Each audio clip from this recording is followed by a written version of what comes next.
He cried with me at my father's funeral, but then he married my mother and stole everything he helped me mourn. I still remember the smell of the earth that day, wet, cold, and thick with grief. My father's casket had just been lowered into the ground, and my fingers were clenched into fists so tight I thought my nails might pierce skin. I didn't cry like everyone else. I didn't have it in me anymore. I had cried every night for 6 months while watching him fade away, from the strong, towering man who once carried me on his shoulders to a quiet, hollow-eyed ghost in a hospital gown. But Elijah, he cried for both of us. He stood right beside me, gripping my shoulder, tears falling freely, like he had lost a father too. And in that moment, I believed he had. Elijah was my best friend. We met our first year in college. I was the quiet type, kept to myself, buried in books and memories of a father I left behind to chase a degree. Elijah was the opposite, loud, charming, magnetic. The kind of guy professors liked and girls adored. I should have hated him. But I didn't. Because Elijah had depth, he listened. He saw the parts of me no one else cared to look at. Within weeks, we were inseparable. He started visiting me during holidays, and by our junior year, he'd practically become part of the family. He called my dad Pops, helped him build a new fence one summer, and even joked that he'd be written into the will one day. Dad liked him, genuinely liked him. He always said Elijah had that spark, the kind that either builds something beautiful or burns it all to the ground. Back then, I laughed when he said it. Now I wish I'd listened. See, my father wasn't just my parent. He was the entire framework of my world. He raised me alone after mom left when I was 6. No letters. No calls.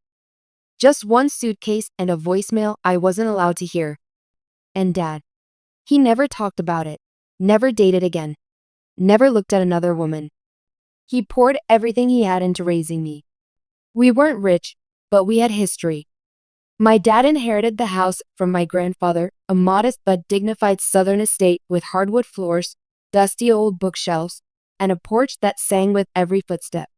It stood like a quiet monument to legacy, resilience, and bloodlines that ran deep. He taught me to fix cars in our garage, taught me to fish, to hold a steady hand, to never lie, to never cheat, and to protect what's ours, even if it meant bleeding for it. I became a man under his guidance. And Elijah, he was there for most of it. We graduated. I became a teacher. He dabbled in business. We stayed close, not daily calls, but deep-rooted loyalty. You know the kind that makes you pick up the phone at 3 a.m. and drive 3 hours just because the other one said, "I need you." And when the cancer came, Elijah was the first to show up. He stayed for weeks, slept on the couch, helped with everything, feeding, meds, late-night breakdowns. My father smiled more with Elijah around than he did with me. I didn't mind. I was just grateful someone else cared as deeply. When Dad took his last breath, it was me on one side of the bed, and Elijah on the other. At the funeral, everyone said how lucky I was to have a friend like him. So did I. God, I was such a fool. I thought the pain of burying my father would be the worst thing I'd ever feel. But the real pain didn't start until after the funeral. That's when Elijah stayed behind, said he wanted to help me settle things. That's when he started visiting my mother. And that's when I realized, grief doesn't just break you. Sometimes, it opens the door for someone else to walk in and take everything. Grief changes people. But what it did to my mother, I still haven't found words for. At first, I tried to understand. I told myself it was loneliness. I mean, they were both vulnerable, right? Maybe they were trying to fill the same void. Maybe they were just clinging to the only familiar piece left in this world, me. Because that's what Elijah was. He was mine, my brother, my father's second son. But then I started noticing things. It started small. A missed call here. A voicemail from Elijah meant for someone else, quickly deleted. Then one day, I walked into the kitchen and saw them laughing, the kind of laughter that doesn't come from grief. It came from comfort. from intimacy. My mother had her hand on his chest, and his hand was on her waist. I blinked, hoping it was just my eyes playing tricks. It wasn't. 2 months after my father's funeral, they told me over dinner. They were seeing each other. I stared at my plate: roast chicken, mashed potatoes, green beans, my dad's favorite, his Sunday dish. My mother had made it that night like a tribute, but now I realized it was a mask, a distraction, a sick joke. Elijah smiled gently. We didn't plan this, Danny. It just happened. We found comfort in each other. We didn't mean to hurt you.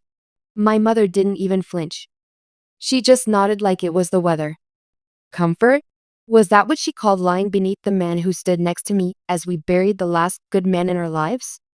I left without saying a word, drove for hours with no destination, cried until my face hurt, screamed into the night like some wounded animal. I wanted to forget, but I couldn't. Every damn thing reminded me. The porch swing, where Dad used to drink his evening tea, now where Elijah sat reading the paper. The leather chair in the living room? That was Dad's chair. Elijah now sat there with his feet up. The garage? Elijah had turned it into his workspace.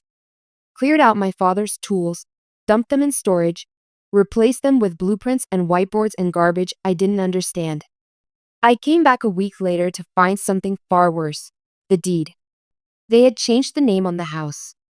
From Carter to Walsh to Elijah. I lost it. Walked in without knocking. Demanded an explanation. My mother said, "It's just a formality, sweetheart. We're planning a future." A future? With my father's best friend? His replacement? Elijah said, "Look, this place needs renovations. A new roof, at least. We can't get a loan in your mom's name, not without a cosigner." It made sense to put the property under mine. He grinned, like it was a favor. I lunged at him. My mother screamed. He grabbed my wrists. Stronger than I remembered. Calm. Controlled. "I forgave you for hitting the garage door that night when you were drunk," he whispered in my ear. "But this? This is childish. Grow up, Danny." I left. This time for good. They got married a few weeks later. In my father's backyard. Under the same oak tree where we scattered his ashes. I didn't go. I couldn't. But I watched the photos online. My mother in white, Elijah in a navy blue suit. The same one he wore to my dad's funeral. That's when it hit me. He didn't just move on. He replaced my father in our house, in her bed, in every memory we had ever shared. And I was erased. He even started calling her baby, like Dad used to. Wore his watch. Smoked his old cigars. Started drinking the same brand of scotch.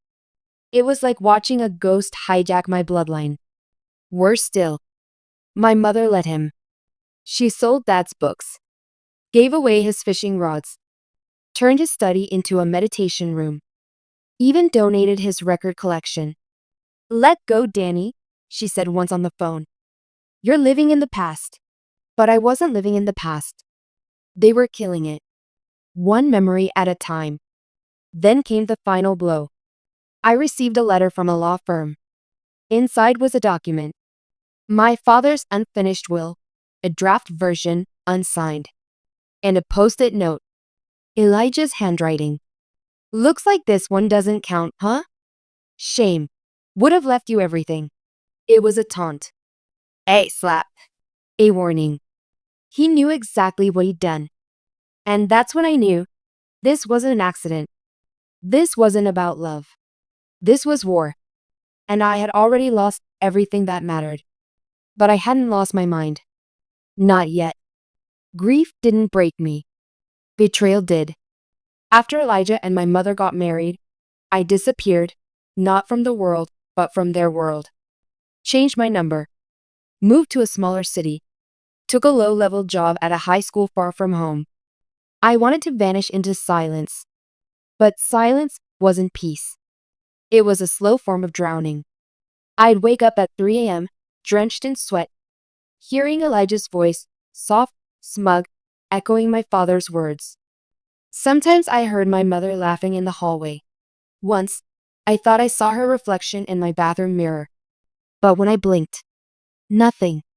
I stopped sleeping, started drinking.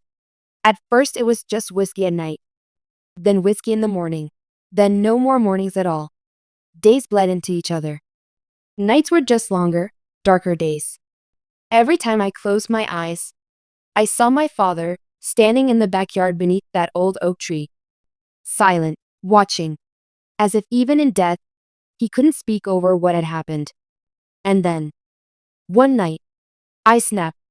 I smashed everything in my apartment, threw a chair through the window, ripped photographs in half, punched the mirror until my knuckles bled. And after I collapsed onto the floor, panting, trembling, aching, I felt it. The calm. It settled over me like a second skin, cold, quiet, complete. The rage hadn't gone away. It had evolved. From wildfire into focus. From that moment forward, I stopped grieving. And I started watching. I created a fake profile. Used it to follow Elijah's new company. He'd started a real estate investment firm, something called Walsh Ventures.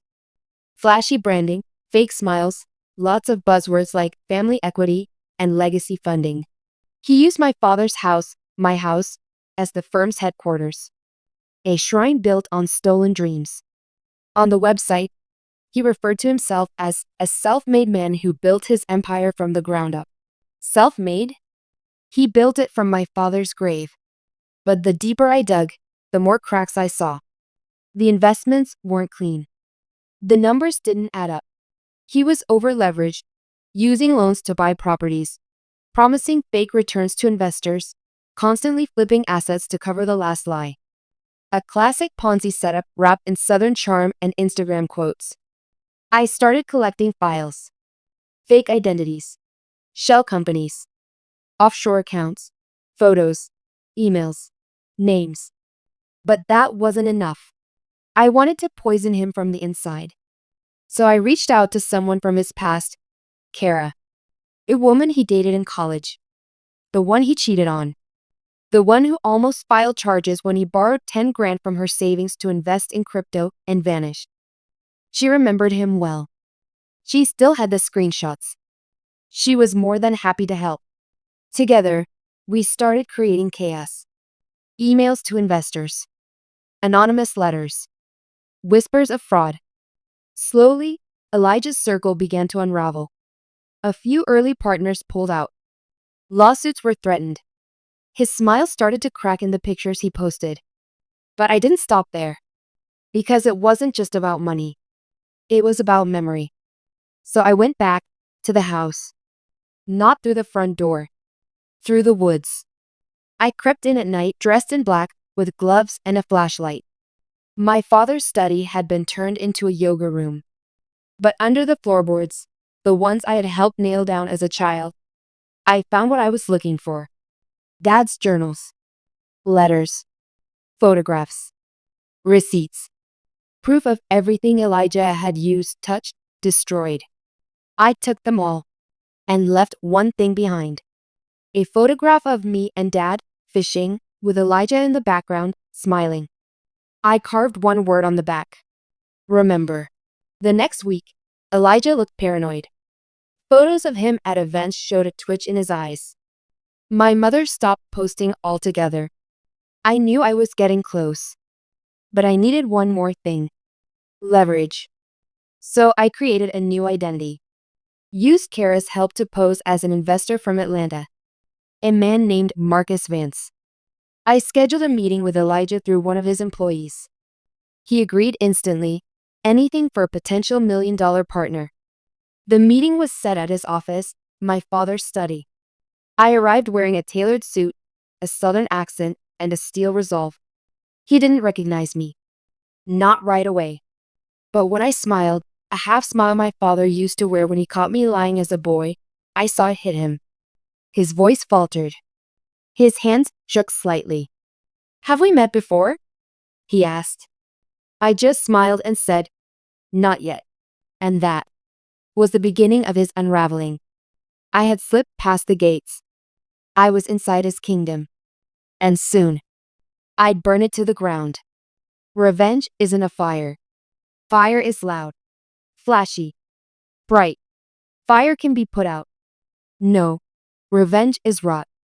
It grows silently, spreads in places no one checks. And by the time you smell it, by the time it shows itself on the surface, it's already too late. I knew I couldn't just expose Elijah. That would be too clean, too easy. He had taken my father's memory, my mother's soul, and the house that built me. I wanted him to choke on the very empire he stole. So I started where it hurt the most. His pride. Elijah's power came from image.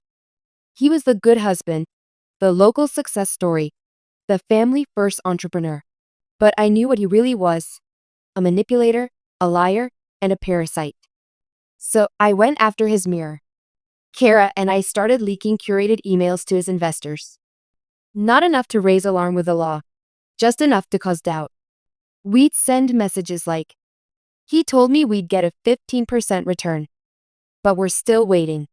Why is the property at 18th Street listed under a different LLC than the one we funded?" Then we turned up the pressure. Anonymous Reddit threads. Fake Google reviews. Whispers of lawsuits. Within a month, 2 major backers dropped out. One posted a subtle jab on LinkedIn about being more careful with partnerships that feel too charming to be honest. Elijah responded publicly. Defensive. That was his first mistake. The more he tried to control the narrative, the more the narrative slipped. I planted the seed of suspicion inside his home. Literally. One evening, I crept through the backwoods again and left a package on their doorstep.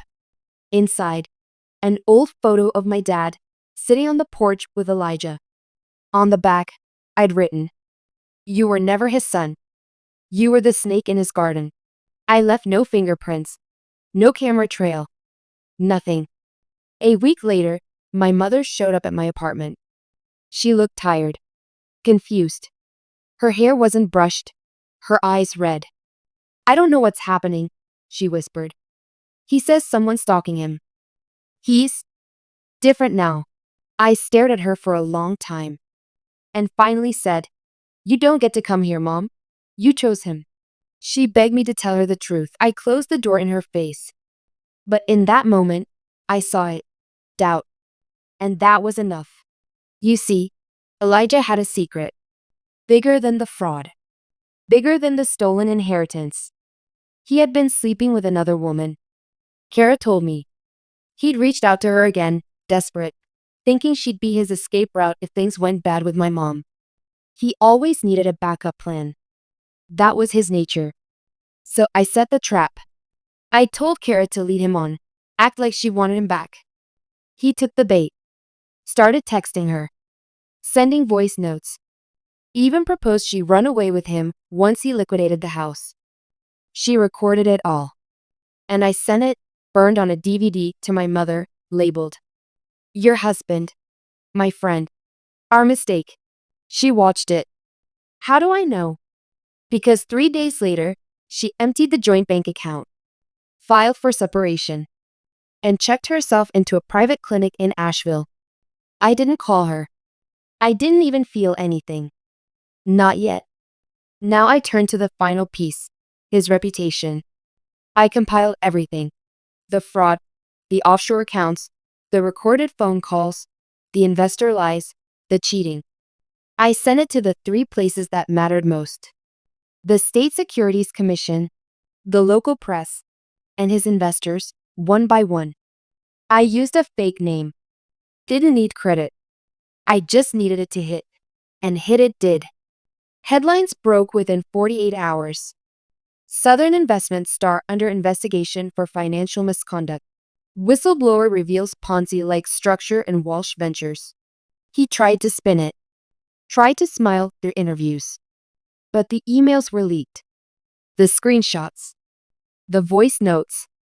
The footage from Kara's apartment where he ranted about taking what was owed to him and fooling that old man's wife. That one was hard to watch. Even for me. Because I saw the face of the man I once called brother, and realized he never even flinched while cutting us to pieces. They froze his accounts, seized his properties. He lost the company. And the house? The house was listed in foreclosure within weeks. I watched the photos online. My father's living room staged by strangers, walls repainted, the fireplace that once warmed our winters now cold and empty. I bought it anonymously. Cash. Had the locks changed. And one night, just before the auction closed, I walked through the halls again. The silence was heavier now, but not painful. Just still. At peace. I went to the study, my father's old study, and placed a single thing on the desk. That photo again. Me, my father, and Elijah. Only now, I'd scribbled Elijah's face out with a knife. Below it, I wrote, "There is no legacy for thieves." The day Elijah was arrested, I didn't feel what I thought I would. No joy. No relief. No victory. I watched him on the news, escorted out of an office building in handcuffs, his hair grayer, his eyes hollow, his smile gone. He looked like someone else, not the boy I shared bunk beds with, not the man who cried at my father's funeral. Just a stranger. Someone I had already buried in my heart long before. But I couldn't ignore what came next. My mother. She showed up again. This time, she looked different, older, thinner, like time had finally started catching up to her. She didn't ask for forgiveness. She didn't cry. She just sat across from me on the front porch of our house, my house now, and said, "There's something I need to tell you. About your father, about Elijah." I said nothing. She took a deep breath, pulled out an old letter. It was faded. The envelope torn. On the front, in my father's handwriting, it said, "For Daniel, in case I'm gone before I explain." My hands trembled as I opened it. Inside were 3 pages. Pages that changed everything. It started like this. "Daniel, if you're reading this, I'm sorry. I should have told you sooner. But I couldn't bring myself to do it while I was alive." The words blurred as I read. But I kept going. And what I found out shattered every memory I'd built around my hate. Elijah wasn't just a friend. He was my father's son. His first son. From a relationship before he met my mother. A mistake he never talked about. A woman he left when he was young, before he became the man I knew. He found out about Elijah years later, when Elijah reached out during college. They met, reconnected, and my dad, filled with guilt and regret, brought him into our lives. That's why he hired him. That's why he mentored him. That's why he trusted him more than anyone. He was trying to make things right. Not just for Elijah, but for me. "I hope that bringing you two together would heal old wounds," the letter said. "That the two halves of my life could finally meet. I never imagined it would end this way." I dropped the letter. The porch spun beneath me. My mother sat still, silent. She finally whispered, "He was your brother, Danny." I couldn't breathe. My thoughts raced. My revenge, every cruel, careful piece of it, was built on rage, betrayal, and the belief that Elijah was nothing to me, a thief, an intruder, a parasite. But now, the man I destroyed wasn't just someone who stole from my family. He was family. And I had unknowingly repeated the same sin my father once did. I'd erased him. The irony? Even after everything, I still didn't regret it. Because Elijah made his choices. Blood or not, he burned everything sacred. But what I did regret was not knowing sooner. Not asking. Not seeing. Not realizing that behind every twisted act, every theft, every lie, was the shadow of a broken son looking for the same thing I was. A father's love. And in a way, we both lost him. But only one of us tried to become him. Only one of us tried to replace him. That night, I stood in the backyard under the old oak tree. The tree where we scattered Dad's ashes. The tree where Elijah married my mother. The tree where our family began and ended. I lit a fire, and I burned the last photo. Not out of rage, but to finally let go. I'm still haunted by him sometimes. By what I did. By what he did. By what we were, and what we weren't. But in the quiet moments, when I sit in my father's chair with his journal in my lap, I remind myself of one truth. Some wounds don't heal. Some are meant to scar. So we never forget who cut us, and more importantly, who we could have become.